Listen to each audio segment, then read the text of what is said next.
One of the best memories I think I can ever have at Christmas, the kids were singing these worship songs that they made up about how wonderful God was, that He had given us this tree and decorating the tree. And I just sat there and I cried and I thought, why did you even do this for us? Like, I definitely didn't deserve it. Welcome, everyone, to another episode of the Alongside Podcast, which is a production of Heritage Baptist Church. The purpose of this podcast is to come alongside followers of Christ in order to have thoughtful conversations about the gospel, culture, and the church.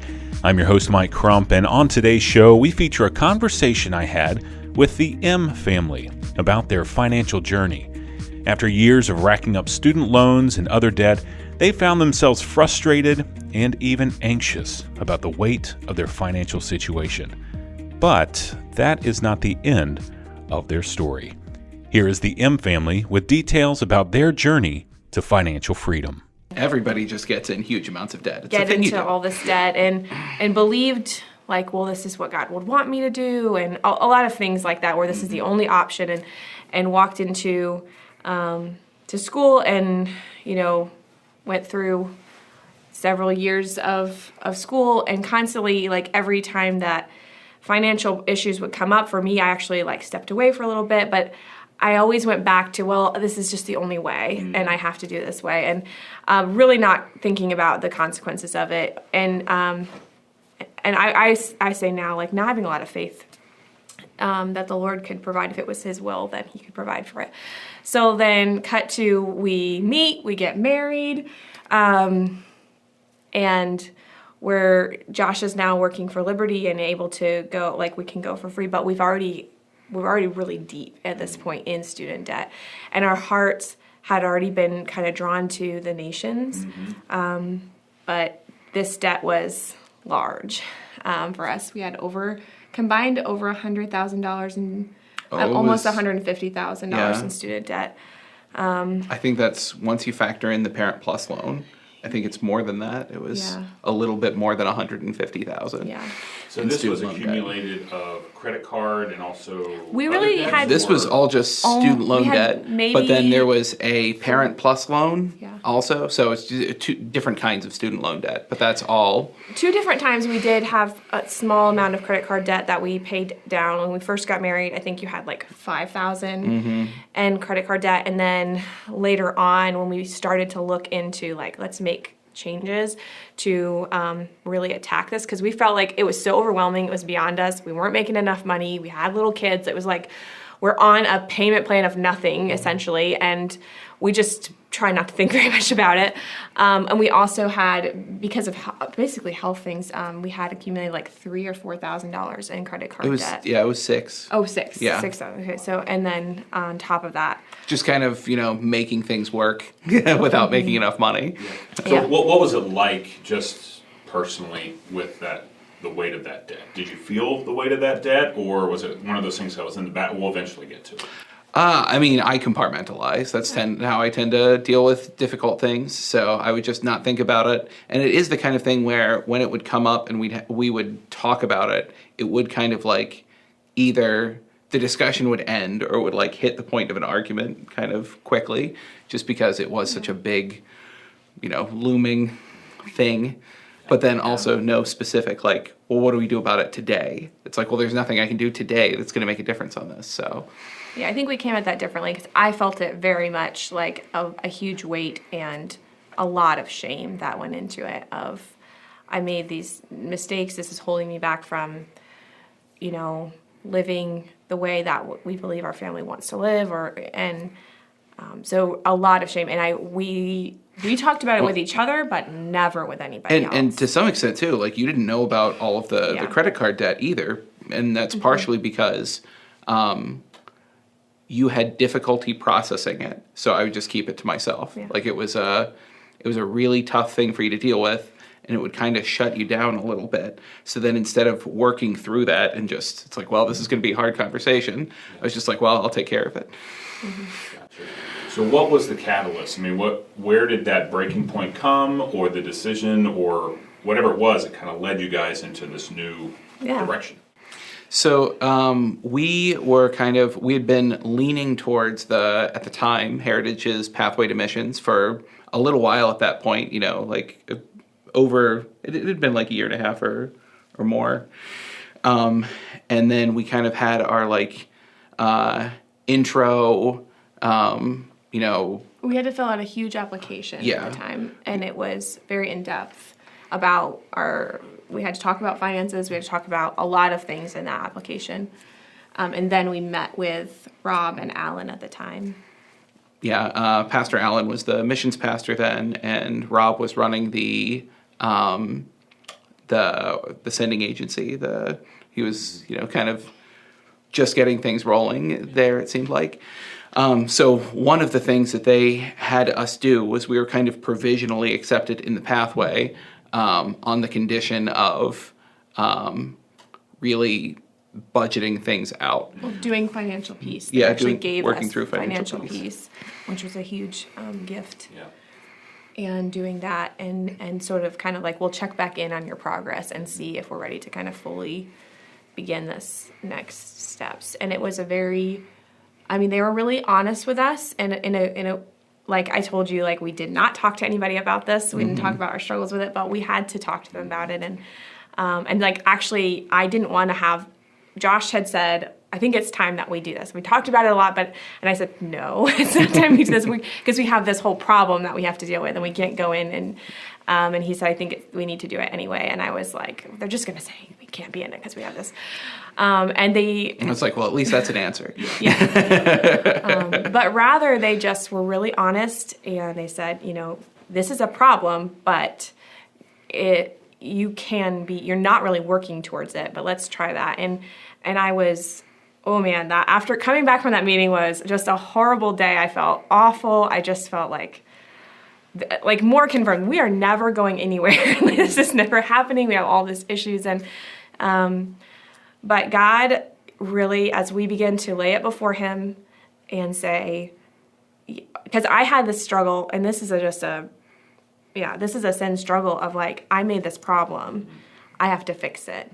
And through Josh, a lot of saying, that's not good theology. Like, that's not true. And you wouldn't treat anything else that way. Yeah. So it was strange to see that be your response just to this one issue. Mm-hmm. And just constantly saying, like, if we trust God to remove our sin, and the gulf and the debt of sin that we carry, so that we can be united with Christ and have an inheritance and be the bride of Christ, like, this is not, he knew about this. He already knew that we were going to fall into this pattern and these struggles, and he has already covered it. And so through a process of constantly laying that before the Lord and dealing with my own shame and recognizing there is no condemnation and in Christ Jesus. And so that process, and then also being faithful to say, whatever little tiny bit that we can chip away at this, we're going to do it, even though it feels like just a drop in the bucket, like nothing is going to happen. And as we did that, God did amazing things and provided, like every time we gave more down, he just overwhelmed us with giving us the more coming in. Like, I mean, it was... Well, for starters, I think timing has been a big part of this throughout. So, one of the issues that I had getting into it was that I improvise. I don't tend to like to plan. So it's something I try to do a lot more. Like, I understand planning is important and that you can improvise with a plan. So I don't like writing out a budget. And I also couldn't really see the benefits for that. It's like, well, we know what we should be doing, so we can do those things without planning it out. So that was kind of one of the excuses that I continued to use as kind of things continued to get worse. And then it was really amazing to see when we initially kind of like wrote out that first budget and really stuck to it. I mean, it was within weeks that I got a promotion and started making markedly more money. Yeah. And it was just evident to me that this was a work of God. And there's been steps like that along the way the whole time. Essentially, we would hit a milestone, and then there would be another financial windfall of some kind. You know, all of our, I'm probably getting ahead of the story here a little bit, but, you know, all of our debt was covered. And then I got the best job that I've had. And then there was all of the, you know, the government student loan forgiveness talk. And, you know, it was all, not that any of that necessarily is going to happen or that's how that works. It was just, it was interesting to see that, to me, it looked like God wanted it to be evident that this was his work and not ours. Yeah. But then also, with the timing of everything, it seemed pretty apparent also that God moved and started blessing us in these things when we started being more obedient and faithful to begin with. Yeah. What was, from a practical standpoint, what was some of the harder things to kind of start doing? You mentioned budgeting. Were there other aspects of kind of getting control of your finances that you found to be troublesome or hard to start up? For me, a really hard one was grocery shopping. We were not living, you wouldn't say, like above our means for the most part. It didn't feel that way. We didn't have, you know, I see like see a movie and somebody's like, if you just stop drinking Starbucks every day. And I was like, man, I wish I drink Starbucks every day because I don't have that to cut out. But we had to go down, and really the biggest area that we felt like we had to cut was our food budget. And so going to the grocery store, I would have, I knew my budget, and I have my phone out, and every item that went in my cart, I would put in how much it cost. And usually, you know, you start with the essentials, and we still do this. The kids know, like, they're like, oh, can we get a snack? I was like, we got to get everything in the cart, and then we'll see if we can get a snack. And so we go through, and I still do it that way. I don't have to tally it up as like the way I did, but it was that tight. Like, we were really, really tight. And usually I would get to the end, and I think, okay, what are we going to have?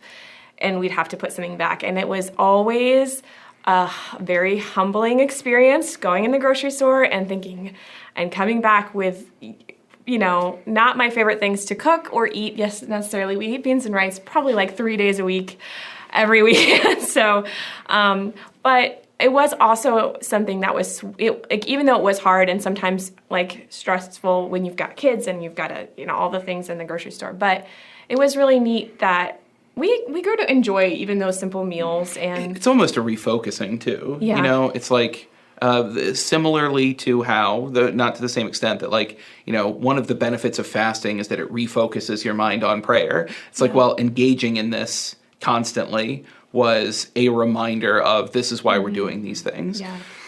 And the other thing was our first Christmas that we were on this, which we started this, I think it was August or around thereabouts. And so we got to our first kind of Christmas, and we had already started setting up a Christmas fund, so we were able to use that. But we did say everything that we're going to spend for Christmas, like our Christmas meal, our everything is going to end, our giving, and everything is kind of coming out of this. And so we realized that wasn't going to leave a lot of money for giving, and we had to make a decision about what could we give up so that this was not the first year we used the Christmas fund. It's just actually the first year that we only spent the money that was in the Christmas fund. Yeah. As well, that. So, and the way that Josh kind of brought to the family, brought to me, and then to the kids was, let's not buy a Christmas tree. And we'll pray with the kids that God would just provide a tree for us, and the money that we would spend on that we're going to give to the Christmas offering along with something else, but that was kind of the way we could put more into it. And I was like, that's a terrible idea. I love the Christmas tree. One, and I was like, okay, I can go with that. But then also, God is not going to give us a Christmas tree because we don't need a Christmas tree. And I don't want to tell the kids to pray for a Christmas tree because that seems so just, I was like, and we were I don't careful like it. to present it to them that we would pray for a Christmas tree, not that we would receive a Christmas tree. And I was like, what's the lesson they're going to learn? That God isn't going to, just like, this seems like a terrible idea. And then also we committed to not tell anybody about that. So we go into the season, and I really was not good. It was terrible.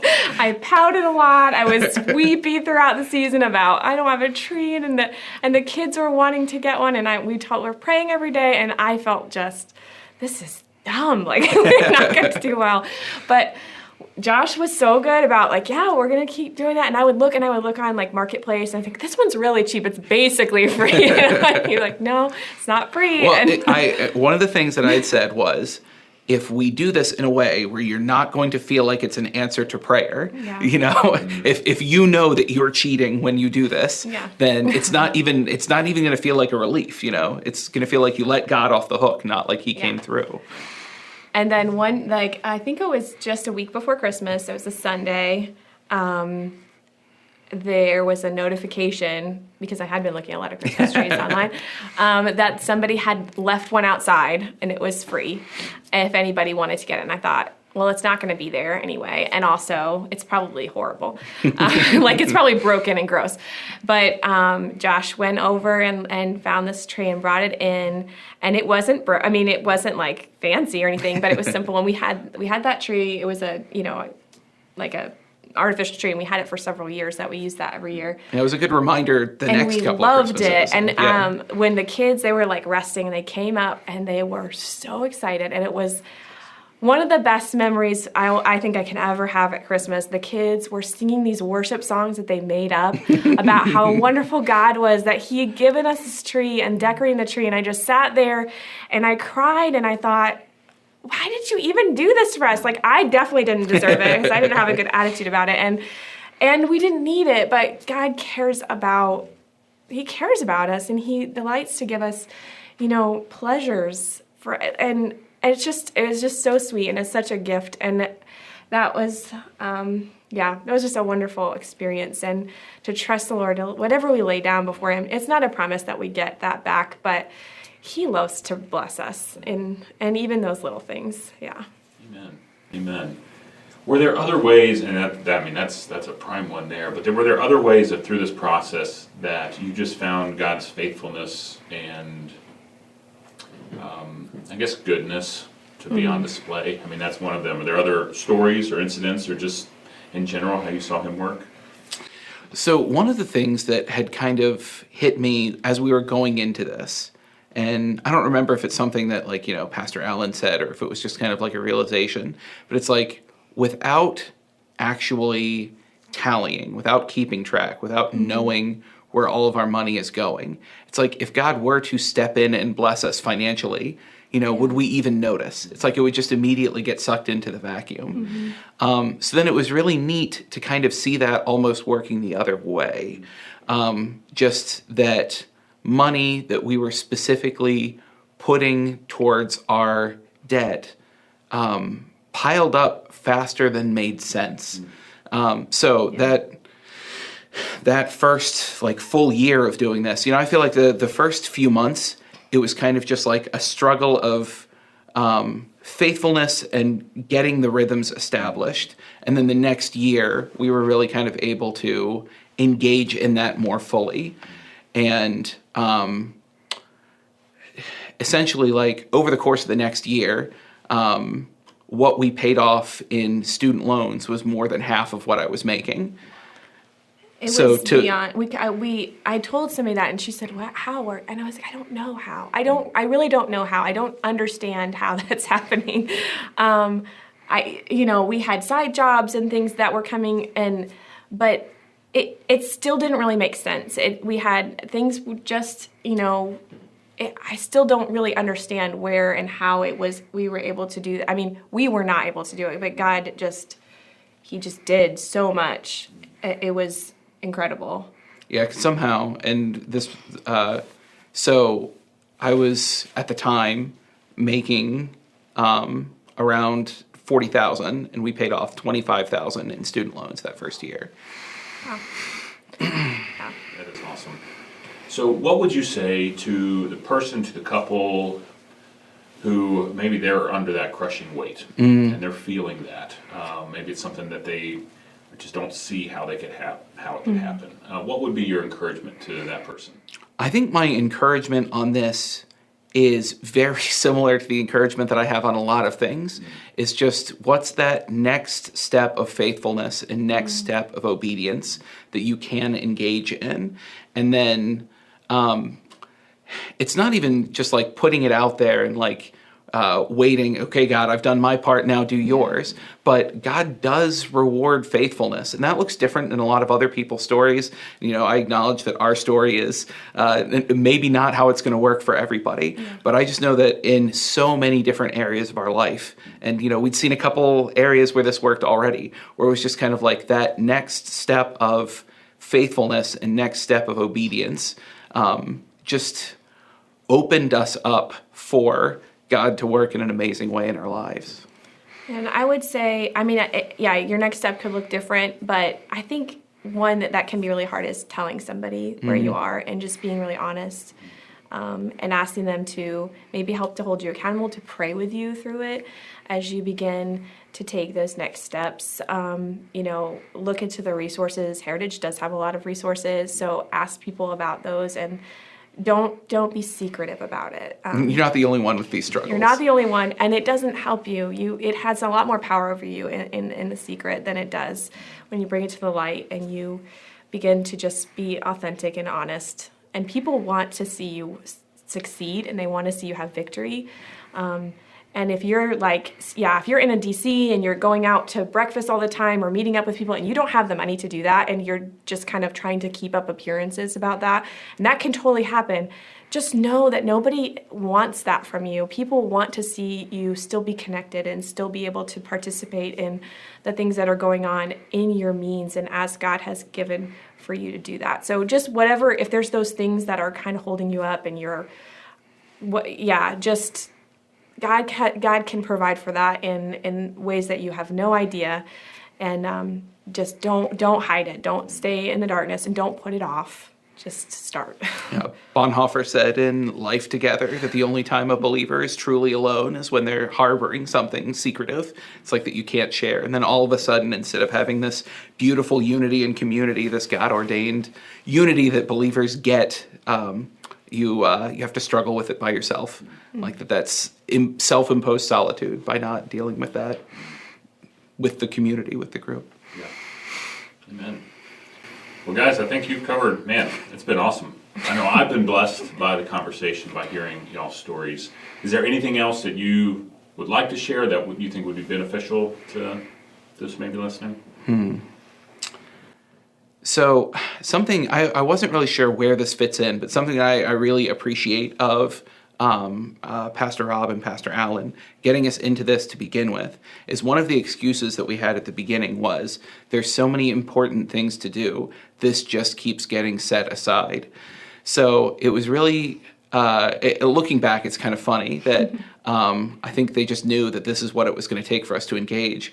But Pastor Allen and Pastor Rob had said essentially, well, if the church provides you with this curriculum, will you work through it with someone? Essentially giving us the task of working through it with somebody else. So then it's not our thing. It was it was a ministry project all of a sudden, and that kind of enabled us to bump it up further on our list. I really appreciated that.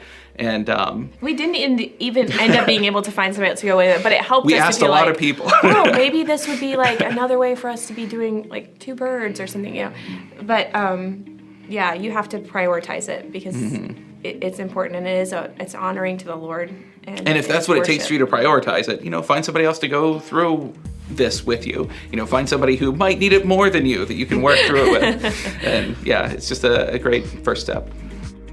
Thank you for listening to this episode of the Alongside Podcast. If you find yourself in a similar financial situation, consider some of the helpful stewardship resources Heritage makes available. Whether it's signing up for free Dave Ramsey content or registering for the new Journey to Financial Freedom class, HBC has options for any family. You can also stop by the Connect Center in the Plaza to find out more about these options.